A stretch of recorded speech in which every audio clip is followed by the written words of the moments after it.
Our speaker today is Professor Galia Golan, who will be presenting on prospects for the Israeli-Palestinian peace after September. She is Professor Emerita of the Hebrew University of Jerusalem, head of political science department there, also the head of the MA program in government, director of the program in conflict resolution. She has authored 9 books, most recently a book entitled Israel and Palestine, Peace Plans and Proposals from Oslo to Disengagement. So without further ado, I am delighted to present Galia Golan.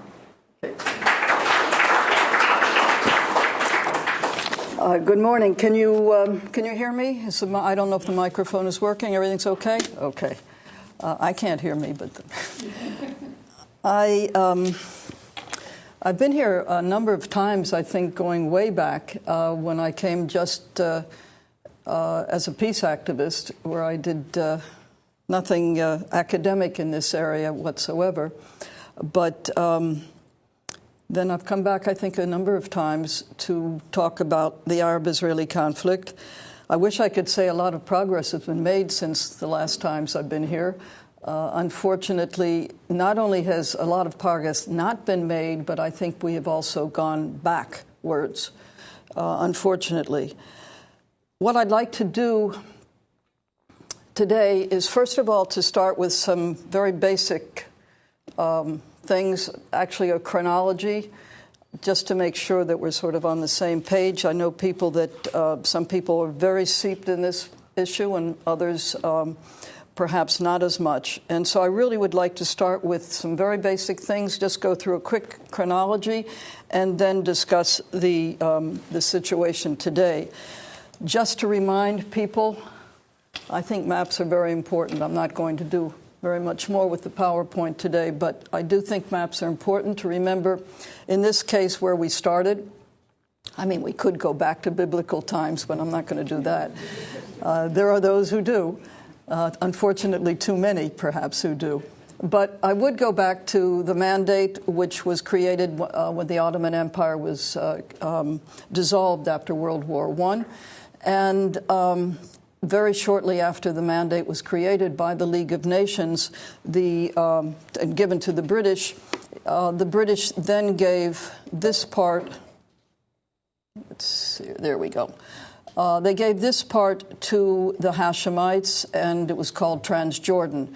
And so when we talk about the mandate, this was in 1922, so when we talk about the mandate, which we do ever since then, the Palestinian mandate, we generally talk about, we mean this, whoops, let's go back, sorry about that. We mean this area. There are those who, by the way, like to call all of this the mandate, but basically this became Transjordan, an independent country. And the mandate from 1922 until 1948 was this area. And then in 1947, we get Resolution 181. This is when the British decided that they were going to have to leave Palestine, mainly because of the turmoil between Arabs and Jews, and both of whom were fighting the British. And Resolution 181 called for partition of the mandate area. And interestingly enough, and that's the reason that I put this on, is that there are references to 181 now. So it is worth remembering. That divided, or would have divided, Palestine into 55% for the Jews, that's the blue part, and 45% for the local Palestinian population. That didn't happen because the war broke out between the Jews and the local Palestinians. And then after the state was declared in May of 1948, the surrounding Arab states invaded, basically, I think, to get a certain amount of land for themselves. In any case, the reason I think it's important to see this is that there are no borders set. There are no borders set. At the end of that war, the war of 1948, 1949, you have ceasefire lines, and you had armistice agreements that were signed in bilateral negotiations between Israel and Jordan, Israel and Syria, Israel and Egypt. And two things happened with this. One is that in the course of the war itself and the ceasefire lines and then the armistice agreements where there were some territorial changes, basically what happens that's relevant for us is that this area, the West Bank of the Jordan River, was conquered in that war by Jordan and annexed by Jordan as the result of the war. Other areas were conquered by Israel and annexed by Israel. So the result is a little different from that partition plan, actually quite different from the partition plan. Israel got much more territory than had originally been envisaged. The Resolution 181 had called for the creation of a Jewish state in Palestine and an Arab state in Palestine, and the Arab state in Palestine was not created. Basically, the local Palestinians and the Arab states had rejected that partition plan. And so the results of the war are what determined the reality, which was Israel, a much larger Israel than anticipated, and the West Bank annexed to Jordan. Jordan changed its name from Transjordan to the Hashemite Kingdom of Jordan. And second important point from this time is that no border was set. You had the armistice agreements, which said very clearly these are not borders, these are not permanent borders, although there had been some land swaps and so forth. And Israel actually did not have, and to a large degree still doesn't have, official borders in that area, that is, eastern border. This, by the way, is Syria. We also don't have an official border with them. That's much of the background that I think is important. If we fast forward to 1967, and I'm just going to leave these this on. And this, by the way, is a misnomer in the slide, because these are not official borders. They were not recognized as official borders. Since that time, we have a peace agreement with Jordan, we have a peace agreement with Egypt, and so some borders have been recognized. But to the large degree, our eastern border is not. So if we fast forward to 1967 and the War of 1967, as you know, Israel, I should add, did not have any intention of taking the West Bank, but as the war progressed, that is exactly what happened. And so in the course of the 1967 war, Israel conquered the Sinai, the Golan Heights, and the West Bank of Jordan, and also East Jerusalem. Under the partition plan, as you probably know, Jerusalem was to have been an international city, because its importance to the three major religions. But in the course of that 1948 war, Jerusalem was divided, where Jordan took half of it, basically, and the Jews who were living there were moved out. And Israel, as a result of battles, took what became West Jerusalem, and the Palestinians who'd been living there were moved into East Jerusalem. And that was where we had the division of the city, the wall built. The Jordanians built a wall down the middle of the city, and we had East Jerusalem as part of Jordan, and we had West Jerusalem as part of Israel. None of this is particularly recognized outside, because Jerusalem was supposed to be an international city. So by the time we get to 1967, Jordan is the West Bank is part of Jordan, and Jerusalem is divided. In the course of that war, Israel reunited Jerusalem, took down the wall that was dividing it, and it also occupied the West Bank. Okay. Immediately after that war, there was an Israeli government decision to basically return the Sinai to Egypt, to return the Golan Heights to Syria, to have some kind of an autonomy plan for the West Bank. There was even some talk about creating some kind of Palestinian state there. Israel annexed East Jerusalem, reuniting it and annexing it. There was a general sense in Israel at that time that the government tended to let us believe that it was waiting for a phone call, that what 1967 war had basically done was to give us some bargaining chips, something, the lands that belonged to these three Arab states, that could be returned in exchange for peace. And so generally speaking, we thought that we were waiting for a phone call, that the government is waiting for a phone call. They're ready to make peace. We return the territories and so forth. The public did not know about any of these decisions, or certainly not about the decision to hold on to as much of the West Bank as possible with some system of autonomy. And for the most part, we believe that no phone call came. However, I think it is known today, not by most Israelis, but it is known that the phone call did come.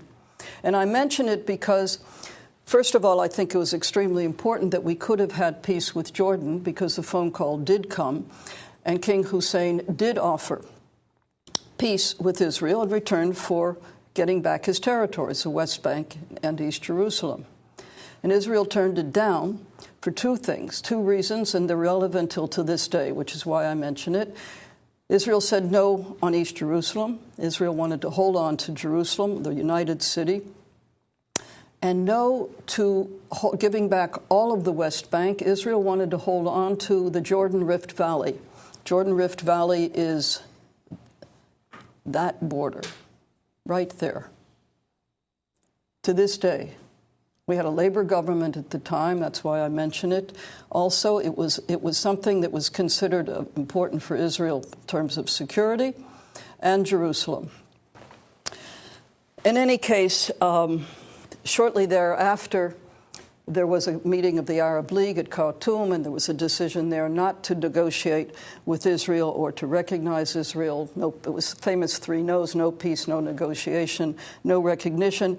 And as a result of that, Israel changed its position, again, not necessarily known to everybody, saying that basically Israel would decide what it would return or not return depending upon our own security interests. In other words, any idea of returning all of Sinai or holding on to Gaza, which had been the original decision, everything now was up for grabs, so to speak. The other important thing, two more important things about this period, and that is the government decision by Israel at the end of June 25th and 26th, to annex Jerusalem, as I said, but East Jerusalem, and to expand it. And so the borders of Jerusalem, the municipal borders of Jerusalem that we have today, are in fact expanded borders. The city was expanded in June of 1967 to 3 times its size, absorbing about 14 villages around Jerusalem and about 70,000 Palestinians, so that the borders that we see today of Jerusalem are expanded municipal borders, greatly expanded from what they once were. The logic being that there was a thought that at some point the West Bank would be returned, and we would want these borders for Jerusalem to take up as much as possible of the West Bank, because that might be all that we would be left with in the end. The other thing that started after 67 was, of course, the settlement project that is actually putting Jewish settlers into the occupied territories, the Golan, the West Bank, and Sinai at the time, well, there are many reasons for it, but it was basically to stake a claim to certain areas. This began early with the labor government, but it didn't become a really serious project until 1977, when the right wing came into power in Israel and began a massive settlement policy, so that their decision was to put 100,000 Jewish settlers in the West Bank and Gaza. Today we have in the West Bank close to 300,000 Jewish settlers. And that all began pretty much after the Six-Day War. Again, I'm going to fast forward in the chronology. 1987, we have the end of 1987, the first Intifada breaks out, which was a civilian uprising by the Palestinian population under occupation in the West Bank and the Gaza Strip. And this led to the 1988 decision by the PLO in November of 1988 to create and declare a state, Palestinian state, to accept Resolution 181, which nobody had talked about for years, to accept Resolution 181 and to recognize Israel. Basically what this was a decision to agree to accept the two-state solution. This, I mentioned the Intifada led to this. There were other factors that led to it, a number of factors. But the important thing is that this was the result of a debate that had been taking place within the PLO for many years, about 15 years, as to what the goal should be. And should the goal be all of Palestine, all of mandated Palestine, to create at some point a Palestinian state in all of Palestine instead of the state of Israel, or to go for what they were later to call a mini-state, to make a compromise and accept Israel's existence and go for a state only in the West Bank and the Gaza Strip. West Bank includes, of course, East Jerusalem. It was a very difficult decision. It was a bloody debate within the PLO, but in 1988, for a combination of reasons, they accepted that. Primarily, I think, because of the pressure from within the occupied territories, from the people. And secondly, I think they came to the conclusion after a number of wars that we'd had that the Arab states weren't going to get Palestine back for them. Soviet Union was already losing interest. We had Gorbachev at that point. It just wasn't going to happen. I assume that this is one of the major things that tipped the scale. They could certainly see in the 1982 war when Israel invaded Lebanon in order to hunt the PLO. The Arab states didn't come to anybody's aid. Soviet Union didn't. I think these are things all had eventually tipped the scale in this internal debate, and the PLO accepted two states, partition. And I mention it because I think this is the most significant decision taken, because until that time, I won't say that Israel was actively seeking peace or willing to compromise, but I would also have to say whatever Israel was or was not doing, there really wasn't much of a compromise available. Possibly with Jordan, yes, but Israel wasn't willing to give up East Jerusalem and the Jordan Rift Valley. With the Palestinians, there was nothing possible. It was all or nothing. When the Palestinians decided, though, upon this decision, which followed, by the way, King Hussein's basically relinquishing his claim to the West Bank and saying its PLO has the major claim, this became a possibility. If we were talking about a state next to the state of Israel, then there was a possibility. And so I think it was an extraordinarily significant decision, the 1988 decision, because, of course, the core of the Arab-Israeli conflict is this conflict between the Palestinians and the Jews over this same piece of land. And if the Jews accepted partition in 1948, if the Palestinians were willing to give up their claim to all of Palestine, then there was a possibility for reaching peace. And so out of this decision, Oslo became possible. When there was a change of government in Israel in 1992, the Labour Party came back to power. Yitzhak Rabin saw the opportunity created by this 1988 PLO decision, also saw the opportunities created by the collapse of the Soviet Union, the emergence of the United States as the sole world power, also was concerned about the spread of Islamic fundamentalism and the dangers that held for Israel, possible nuclearization of Iran in the Middle East. There were a number of factors, but I would say that basically the 1988 decision by the PLO made it possible, bringing in a labor government into Israel that realized the opportunity or the possibility. This is what brought about Oslo. And I'm not going to talk about Oslo in any detail, just to say that Oslo was an interim agreement.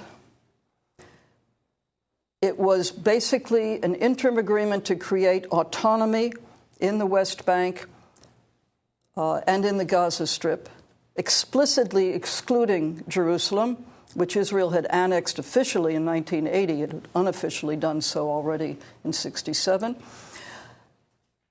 But, as I say, the Oslo Plan was an interim agreement to create autonomy, which was to last for no more than 5 years, during which time Israel would gradually withdraw from the occupied territories, and discussions would begin on what would be the final status of these territories. Nothing was said about a state, but what was determined is that there would be this gradual period of gradual withdrawals.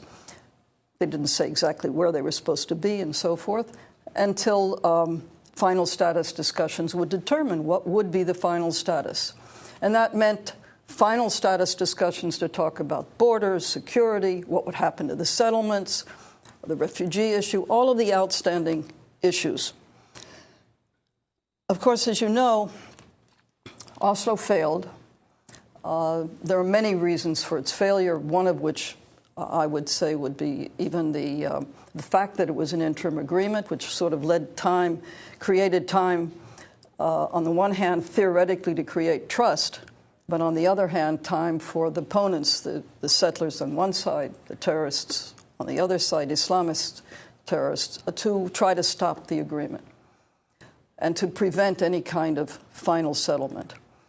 And in fact, this was, of course, a very bad period. It was very good in many ways, in the sense that it was a very hopeful period, but at the same time, there was terrorism that was conducted by Hamas and the Islamic Jihad, not the PLO. And Israel continued building settlements, because there was nothing in the Oslo Accords that said it couldn't build settlements. And so it continued to expropriate land and to build. In any case, as I say, I don't want to go into any detail about it, but Oslo failed for a number of reasons.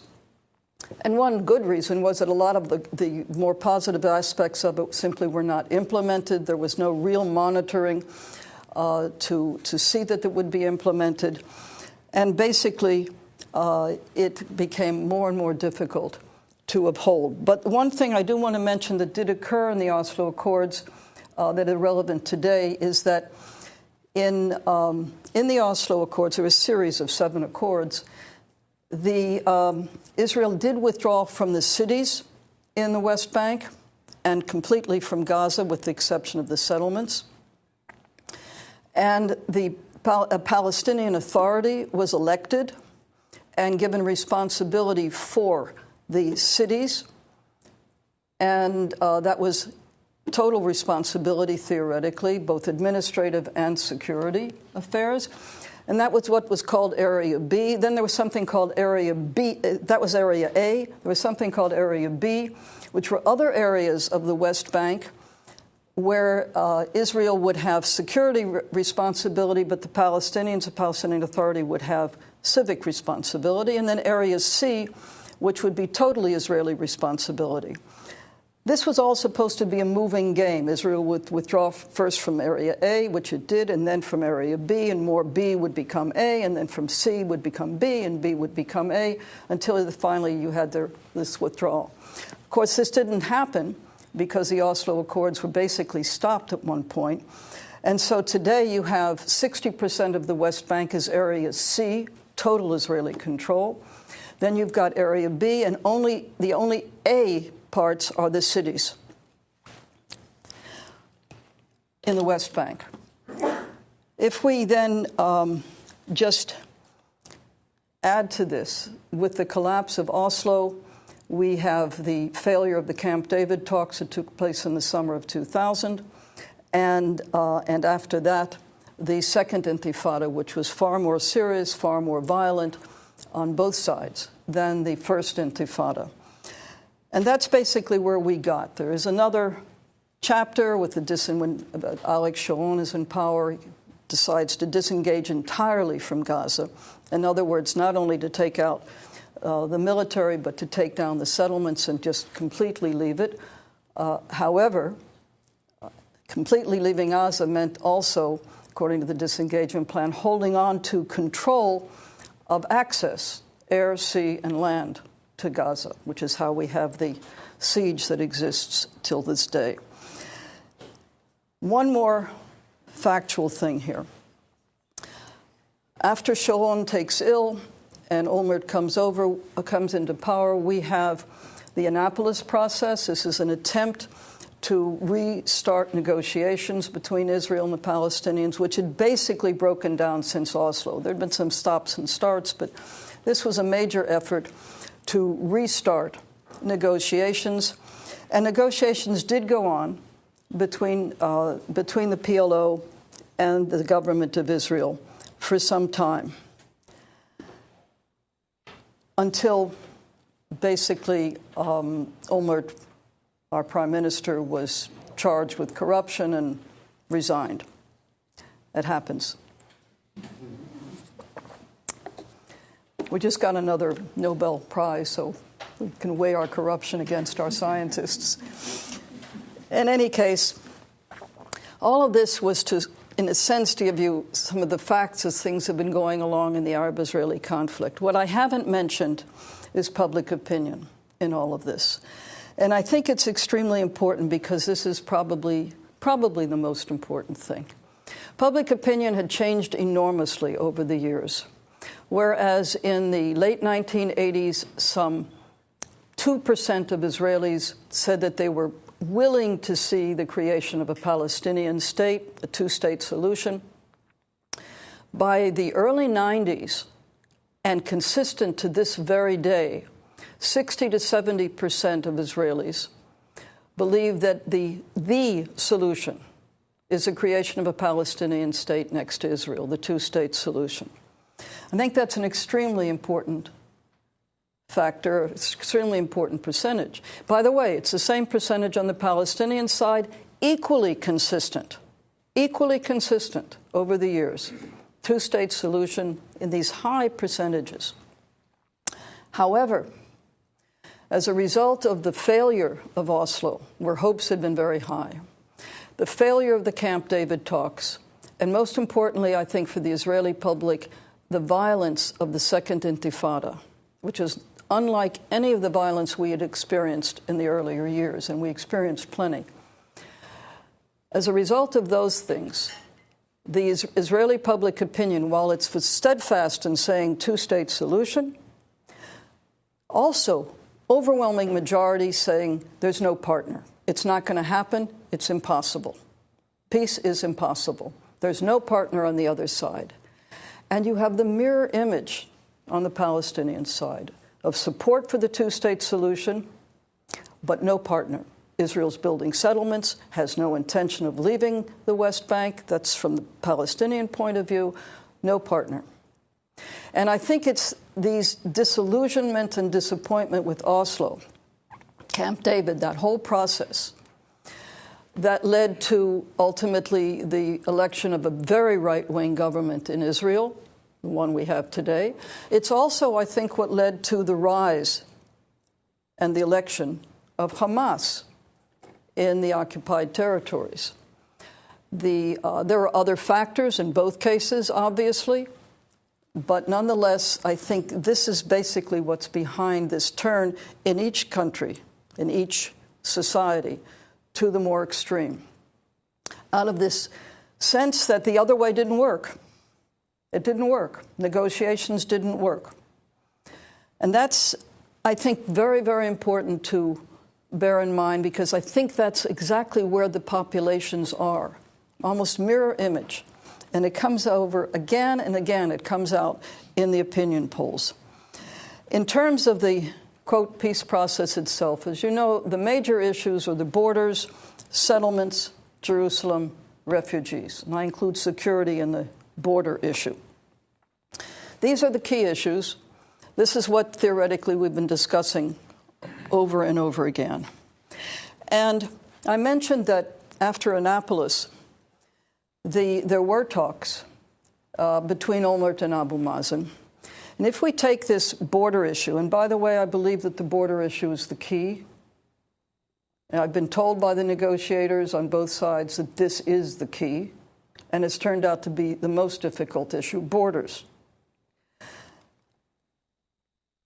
And the problems that have arisen, one government after another of Israel, have been this issue of the Jordan Rift Valley, wanting to hold on to that eastern border, in quotes, which would be the border between Palestine and Jordan.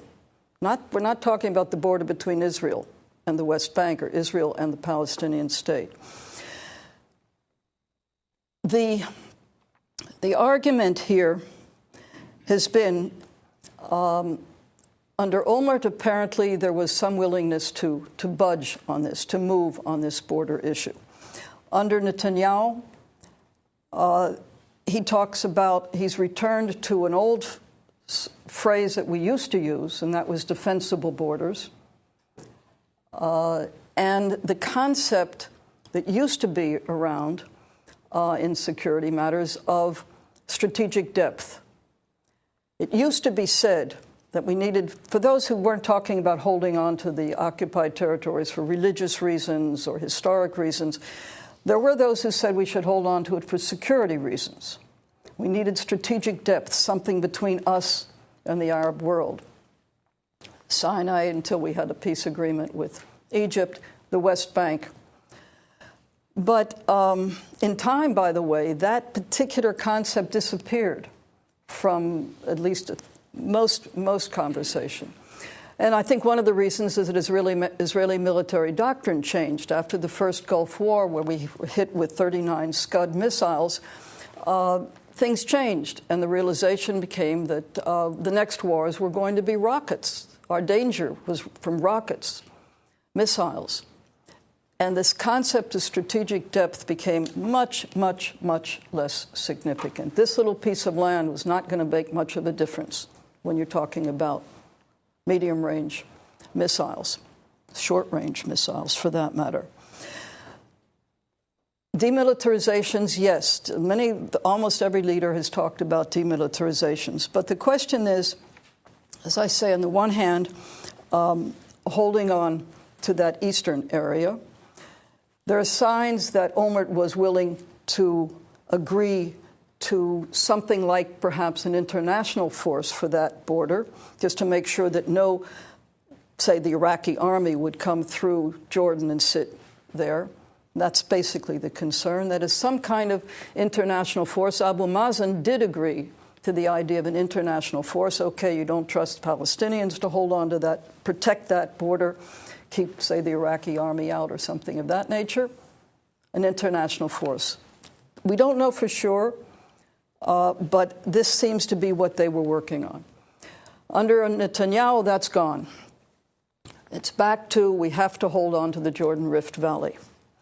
But the real issue, aside from that, under Netanyahu has become the issue of the other border, which was always a difficult issue, the border between Israel and the Palestinian state.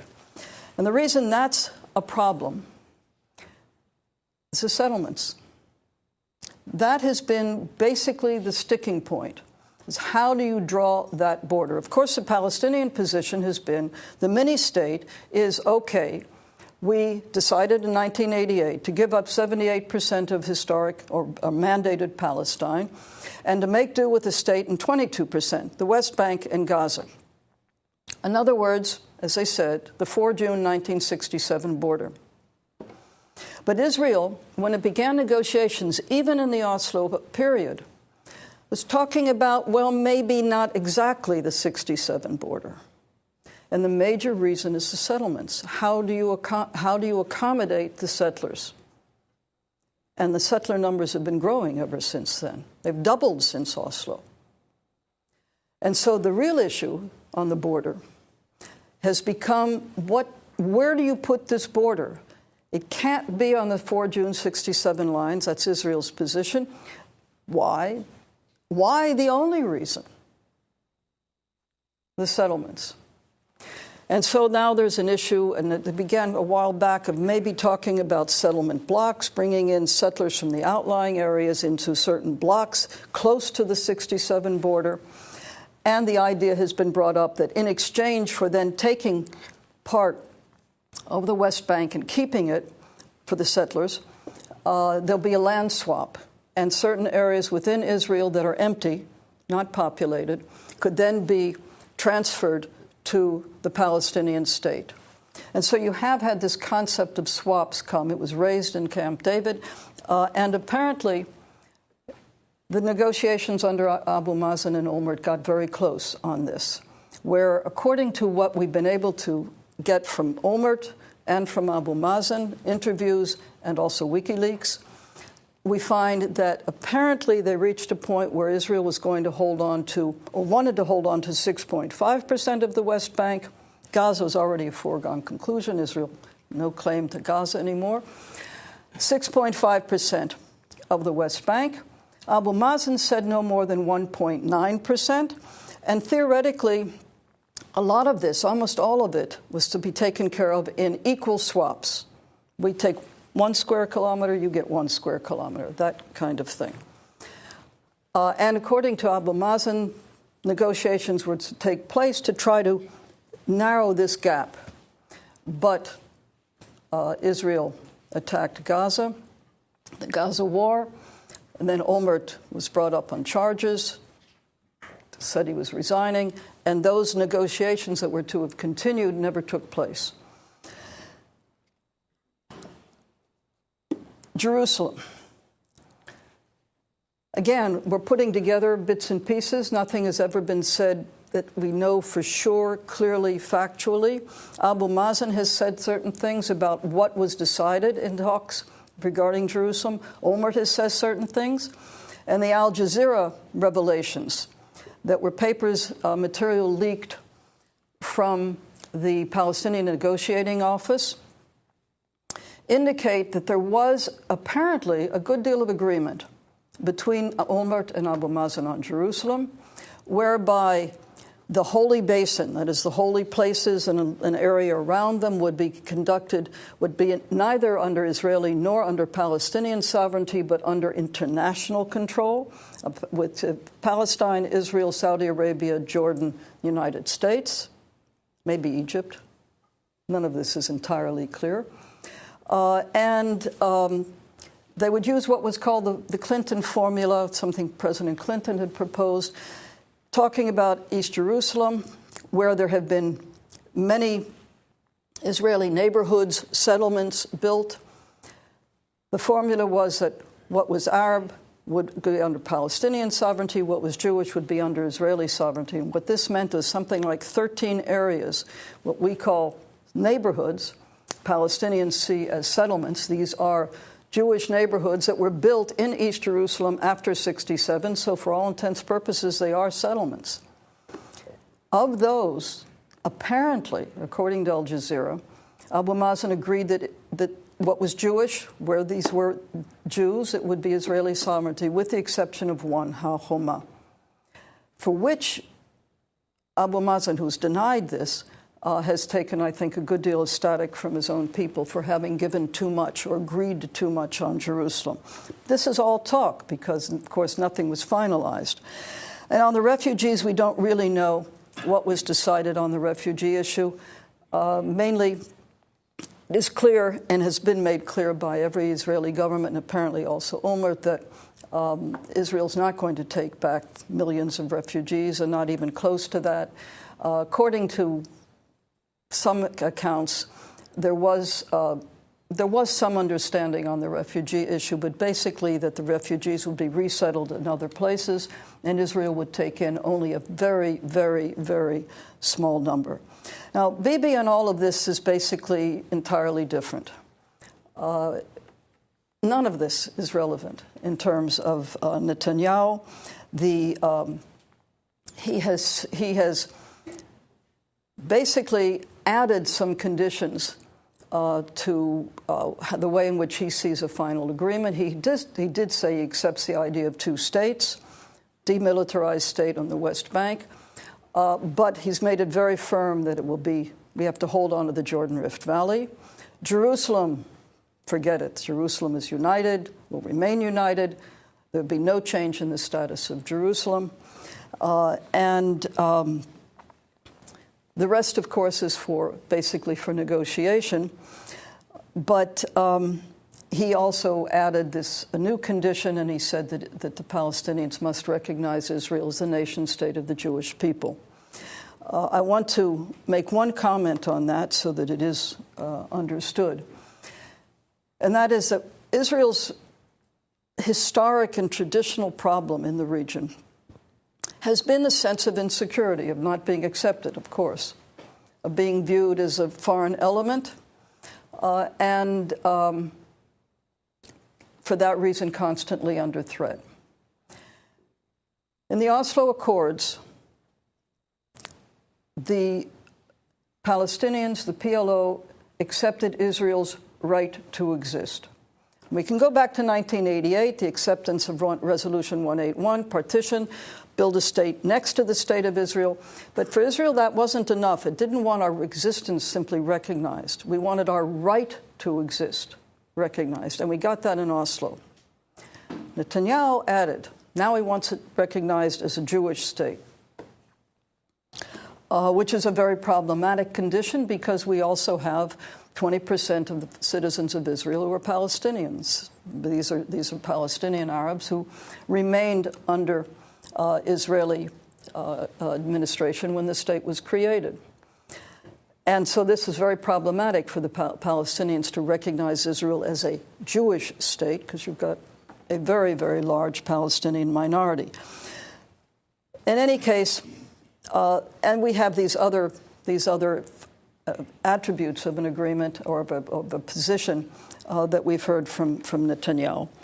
Finally, with regard to the Palestinian move, since Netanyahu has come to power, basically I believe that they've had a three-pronged strategy. And they say that, so it's not something we have to guess at. One of it is very clearly nonviolence.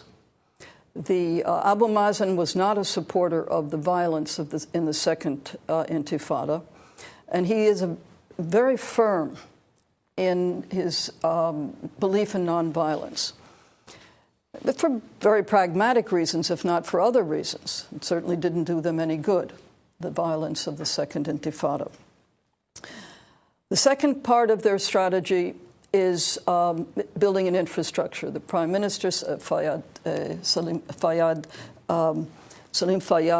had a plan to build the infrastructure of the state, much the way the Jews and the Zionist movement had done pre-state Israel, to build the institutions, economic institutions, security institutions, and so forth. And the idea was to do this up by the time we got to August 2011, which was done. It was indeed achieved. And the third part of this strategy was to go to the international community, out of a sense that bilateral talks had gotten nowhere. They had reached the point where they were clearly not doing anything, and actually were becoming an embarrassment, because all the time you had negotiations going on, Israel's continuing to build settlements, expropriating land.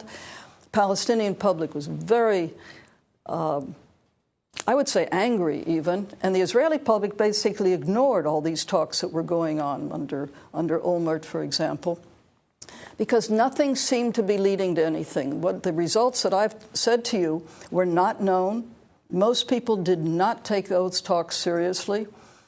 And the frustration has been such that the Palestinians, in any case, decided to go to the international community, which is what's behind this move to the United Nations, to get UN recognition of the state that was created in 1988, which would then give the Palestinians, I think, a few things. One would be an official position in various international organizations. I read in today's paper that they're applying for official position membership in UNESCO, and that the United States has said it will stop its payments to UNESCO if they accept the PLO, the Palestinian state, which I think is a little extreme. But that would be one thing that they could get. They could go as a state to the ICC or to the International Court in The Hague as a state. Secondly, it would improve their position in terms of this asymmetry between Israel and the Palestinians, to give them at least a boost by having this international backing. And the third thing is that it would isolate or serve to isolate Israel further politically. And I think these were the three objectives in going to the United Nations and seeking membership and recognition. And finally, just one last word about Israel today. with all of this. We have today, as I said, the most right-wing government we've ever had. It's a very strong coalition, very, very strong. It is not going to fall until they decide themselves that they're going to have elections earlier than when they're scheduled in another year and a half. And the public, I think the public is pretty much indifferent to this issue, the conflict. The public had sort of moved into the degree of apathy that said, there's no solution to this thing, there's no partner, we tried. Doesn't mean they're necessarily happy. I mentioned earlier the survey results. Supporting it, yes, two-state solution, but a general disbelief. And then the public awakened over the summer, in our Israel summer, the social justice movement or protest, which explicitly excluded any reference to the conflict so as not to alienate various parts of the society. So if I were to look at the Israeli domestic scene, I would say there's really very little hope, and that most people have very little hope of anything being resolved in the conflict with the Palestinians. But there are two things I think are worth mentioning. One is a poll that was done recently. There are two academics, Palestinian Khalil Shikaki and an Israeli Yaakov Shamir, who do surveys, polls every 4 months usually. Khalil Shikaki in the West Bank and Gaza, and Yaakov Shamir in Israel. And last week, as the PLO was going to the United Nations, they published a survey from Israel, which indicated that 69% of Israelis said that if the United Nations accepted the Palestinian state as a member, that is, they recognize the Palestinian state, even as a non-member state, Israel should accept that decision, which I think is absolutely amazing. Very few Israelis, I think, even know about this. I mentioned it in a speech, in a demonstration, but I'm sure people don't know about it, which is amazing, which did suggest that the population is a little bit smarter than the government. And by the way, I don't mean that cynically, because even if you take a very, very narrow view, Israeli interests, going to the United Nations with the PLO or accepting this kind of decision at the United Nations would have given implicitly, if not explicitly, first of all, Israel's presence in West Jerusalem. Nothing on Jerusalem has ever been accepted officially. Every time when Israel created the capital in West Jerusalem, when it annexed West Jerusalem, and then later when it annexed East Jerusalem, it was always condemned by the United Nations. Now, the PLO goes to the United Nations and wants recognition of the Palestinian state in the 1967 borders with its capital in East Jerusalem. By implication, we might have gotten some recognition of our position in West Jerusalem. Secondly, Palestinian state in the 1967 borders. We never had a recognized eastern border. So if you take a very narrow interest, Israeli interest, I did say in a speech it was idiotic. I won't go so far, but it would have been wise to take a different position. And interestingly, 69% of Israelis seem to think that it would have been a lot smarter and a lot less problematic for Israel in the world if we had just said, okay, what is it really going to change on the ground? What is it really going to do?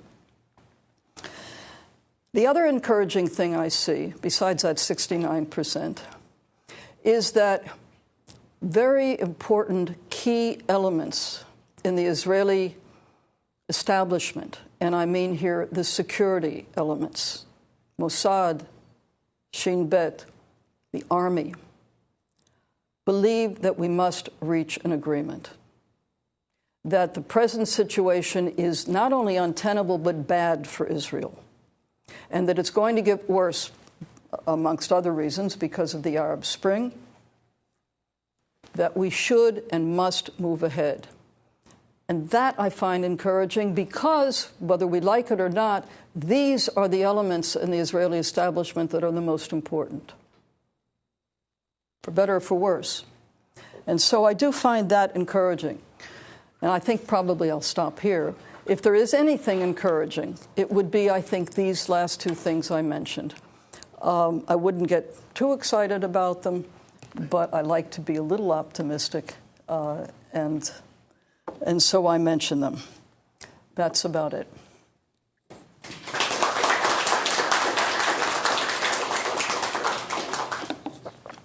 I don't know if we have time for questions. I always take longer than I intended. Yeah, Kat? We had some Palestinian scholars here last year who were talking about a movement towards a one-state solution, whereby there would be one Israel, but the status of the Palestinians would be as full citizens. And I'm just wondering I wonder if I should take a couple questions. Sure. And then, yeah. What are the fundamental reasons which brought a kind of paradigm shift in the thinking pattern of people on both sides? Initially not having to believe for two-state solution, and then 69% of people on both sides of the border, now they have agreed to it that the two-state solution is the only solution. What are some of the contributory factors to this? That's a very good question. Is there another one? Yes, sir. What's your comment, the last comment you mentioned about the effect of the Arab Spring on the conflict, and where do you see specifically the relationship with Egypt in light of what's been happening in the past few weeks? Yeah. Okay, then we'll go 1, 2, 3. The one-state solution, which I think is a misnomer because it's not a solution, and Israel will never agree to one state. One state, the idea goes all the way back, of course, and that is you have basically a binational state in Israel, which all Israeli governments and the population reject, because ultimately, if you had that situation, the Palestinians would become a majority demographically, and the idea of a state for the Jewish people, Israel, would be gone. And so it really is truly a non-starter. It won't happen. There is no Israeli government that I can even dream of that would accept it. I can think of confederation at some point if there's a Palestinian state next to the state of Israel. Maybe Abi Iban used to talk about Israel, Palestine, and Jordan as a confederation. These things may actually happen. I think it'd be a very good idea. But you raise it because what has happened is a lot of people, by the way, even some in Israel, but very, very few, but certainly amongst the Palestinians in the occupied territories and Palestinian citizens of Israel, you do have more and more people saying this two-state idea didn't work. It's not going to happen. And have gone back to the idea of all of it. Not that necessarily all of it has to be called Palestine, but the idea of the binational state.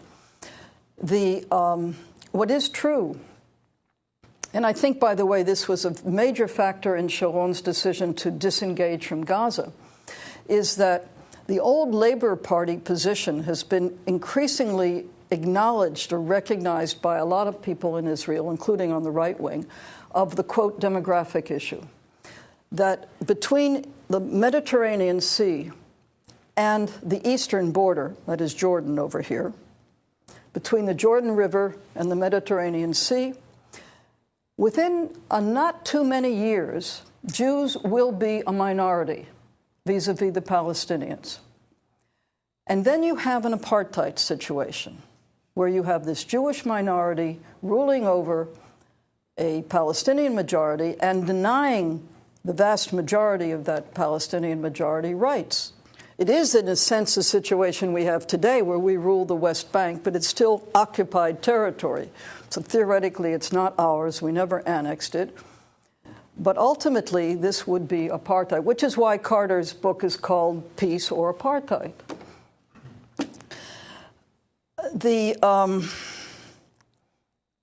But anyway, I hear increasingly, I must say, from Palestinians, the idea of this two-state solution thing didn't work.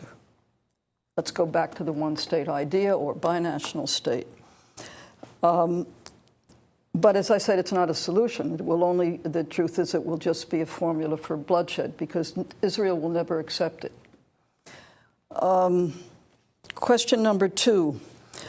Why this majority on both sides? I think in Israel, and I want to try to be brief, I think in Israel we can see, you can actually see in the studies that have been done by Yaakov and Michal Shamir, tracing public opinion in Israel from 1967 all the way up, you can actually see the growth and even a jump in the direction of what I would call dovishness, of greater willingness to compromise. And that jump came in the first Intifada.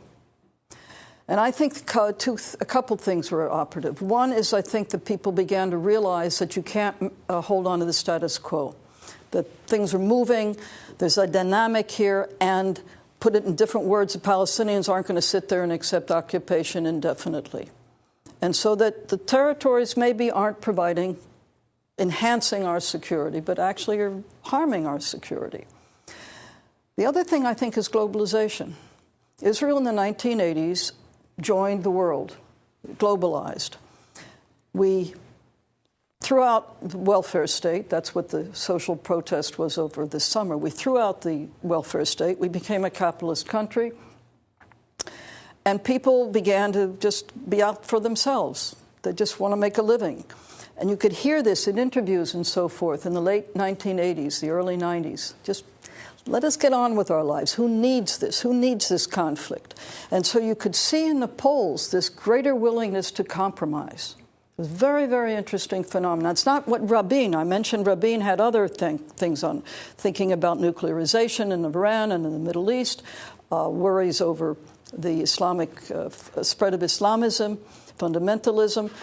He had other things that were moving him towards compromise and really wanting to reach at the end of the conflict to get Israel out of this whole Middle Eastern formula of rising fundamentalism and so forth, to take us away from being a target for this.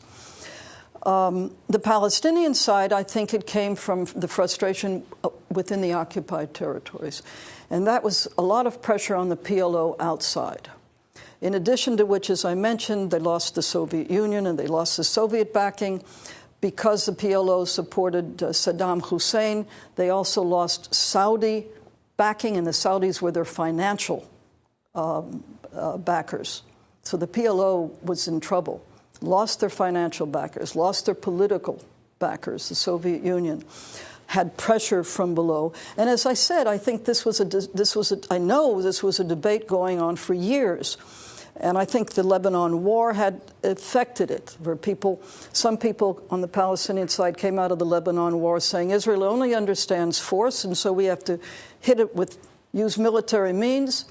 But another segment said, there's no use. We're not going to destroy them. The Arab states aren't going to help us destroy them. The Soviets are gone. And that element won.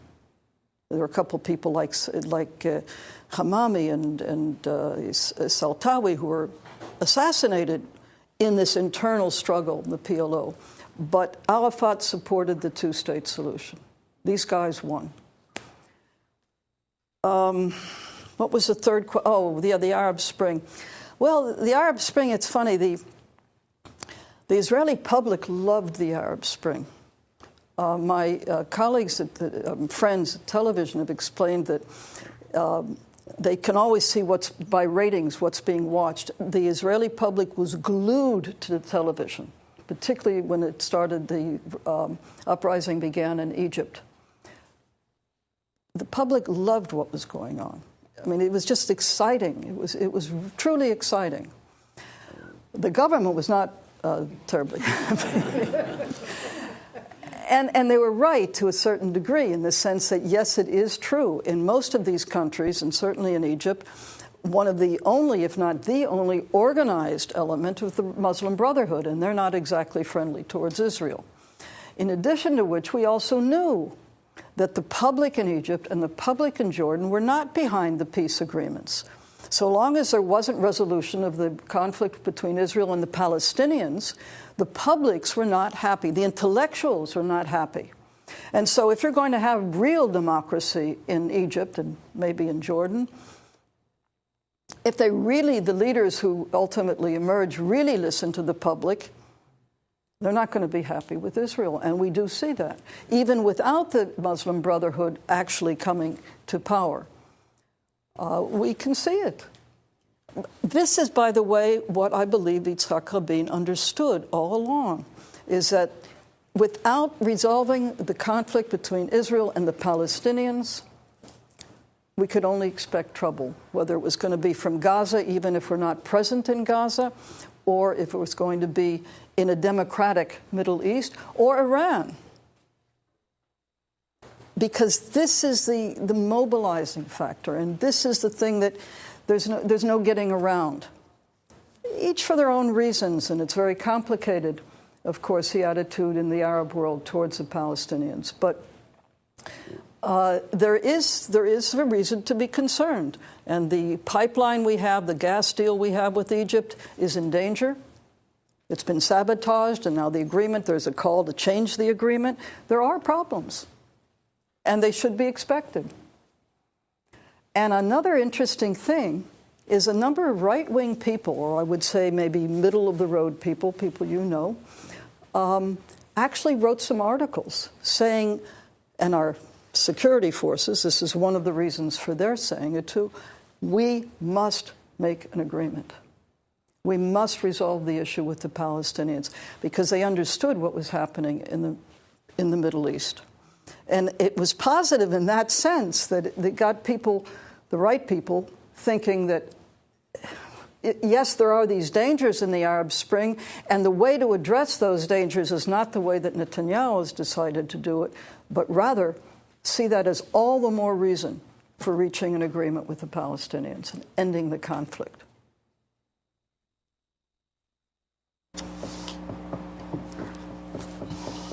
Yes. Do you see Ehud Barak on the same track as Yitzhak Rabin? I've heard that some people think that's what he's going to do. Rabin was prime minister for a while, then defense minister, then became prime minister again, and Ehud Barak, same thing. Prime minister, now he's defense minister, and maybe he'll be prime minister. I think is finished in Israeli politics. The interesting thing is he has been saying consistently, ever since he's been in Netanyahu's government, we must make an agreement, this is the wrong policy, we got to do this, this, and this, but he never does anything about it. He doesn't stand on it, he doesn't insist on it, and he just keeps getting closer and closer to Netanyahu. So I have very little hope from him. And then when he decided finally to leave Labor and create this other party and stay in the government, I think he destroyed any chances for anything. If he stands, there isn't a single poll that would give him even one seat in the Knesset in the next elections.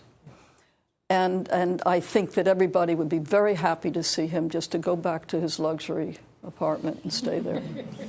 He was a tremendous disappointment to the peace movement. Tremendous disappointment to the peace movement. And he built settlements like crazy. And he can talk a good game, but he does not stand for any of it. Won't stand up for it. Yes? Ronik, you can't ask a question. Sorry, lo studentito, collega sheli, my colleague, absolutely cannot ask a question. Yes, go ahead, sorry. I've heard in various, both the English language and Hebrew language, that the reason that Netanyahu doesn't join with Livni and Kadima and form a new coalition that would be a peacemaking coalition is because he has the American Congress in his back pocket. And so he doesn't have the pressure from the great American patriot. Now, I think there's something to that, because Shamir, way back when the whole Oslo started with Madrid, was in a sense pressured, dragged, basically dragged there by Bush Sr. and in sort of a very different American presidency. And I'm wondering how much you make of this. So can Israel do this on its own without the sort of the tough love that Clinton proposed and that sort of moved the process forward, and that I don't see coming from the U.S. Congress today, or really from Obama, whose mind is on other issues, whether it's the economy or the elections? I would separate your question. The idea of not joining a peace coalition with Tzipi Livni is a different issue altogether, because I don't think Netanyahu is a peacemaker. I think he firmly believes that we will never be accepted in the Middle East, that peace is impossible. I think it's ideological, okay? So I put that aside. However, I did believe that he would be open to American pressure. Only American pressure, obviously. The Europeans don't count.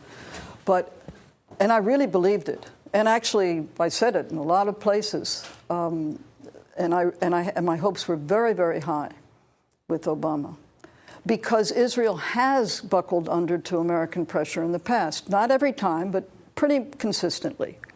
Kissinger's pressure, you just mentioned Bush Sr. on Shamir, and there have been other occasions, by the way. Very interesting. And I thought it would happen. I think Obama picked the wrong issue. As much as I oppose the settlements, he put all his big guns on the settlement issue, which was the wrong way to go. Netanyahu stood firm. I mean, he gave a little, but he basically stood firm. Saw that he could defeat Obama, that he could stand up to him, and so the show is over. Now, I think Obama could have and could still exert pressure. It might work. As I say, in the past, I believed it would work, because the Israeli public is very sensitive on the American issue. It's the only ally we've got. I'm not saying it's negligent, but it's still not much. And I think it can work. But as you said, it doesn't look like Obama's going to do it. And what happened in the United Nations, I think, was just scandalous. I mean, it was just sad. And so Netanyahu, I think he feels that he can continue to stand up to. I mean, look what happened. The Americans did what they did in the United Nations. In my opinion, Obama, he humiliated himself, I think. And then a few days later, we're building in East Jerusalem. I mean, so there's clearly that, we can stand up to this. But again, the people who are worried are people who realize that we can't go on doing this, and we can't ignore Europe, and we can't ignore the whole world. And occasionally you even hear a businessman or two saying that, if they decide to refrain from unloading our goods in Europe one day, we could have trouble. Yeah, so I believe that American pressure can make a difference. I don't believe it's going to come, apparently. Some people still believe a second term Obama will be different. I don't know. It's up to you people.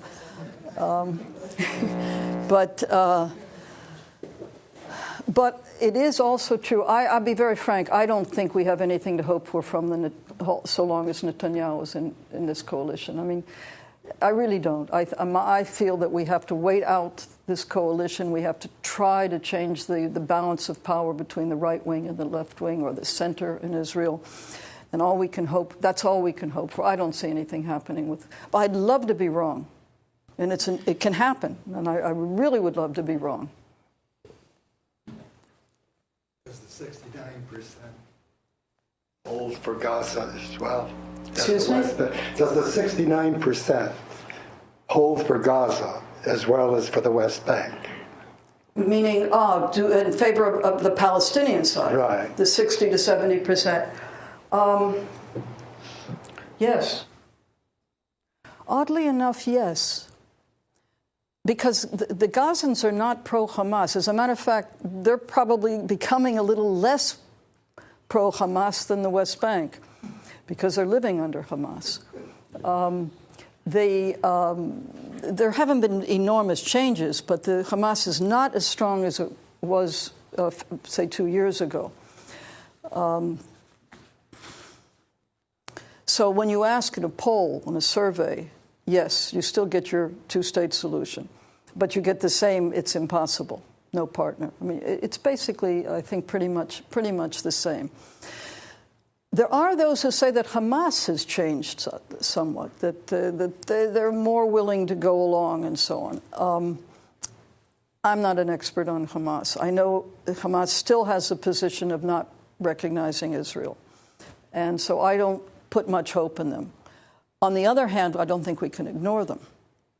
And I think that the reconciliation, well, it hasn't really happened, but the agreement to reconcile between Hamas and Fatah was, I think, important. Because they have to at some point work together. And I think it was a serious mistake of the United States and Europe when there was the Mecca Agreement, when there was a national unity government. Fatah went into the Hamas government, and they worked out a deal. And Israel, the United States, Europe all said, no, if Hamas is there, we won't deal with it. But that agreement had said, and I think Hamas still holds to this, that that Abu Mazen could go on negotiating with Israel, and if they came up with an agreement, there would be a referendum. Well, and now I'll go back to those polls and Khalil Shikaki and Yaakov Shamir, a very interesting thing, which does give one hope, and that is that when you poll Israelis or Palestinians, and you ask specific questions like refugees, no way, no compromise whatsoever on the refugee issue. That's what your Palestinian answer will be. Talk about Jerusalem, Israeli, no way any compromise on division of Jerusalem. Borders, whatever. When you do your specific questions, you get no compromise possible. Both the Palestinian results, the Israeli results. But these two gentlemen, when they asked, they gave the whole package, and we all know what the whole package is going to look like, supported both sides.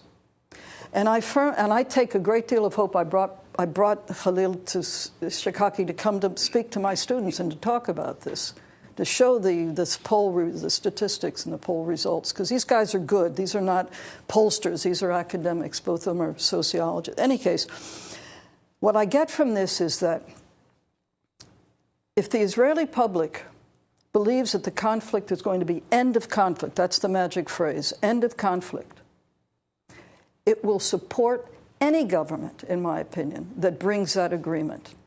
I mean, the settlers will make a lot of noise. There'll be problems. But people want to be finished with the conflict.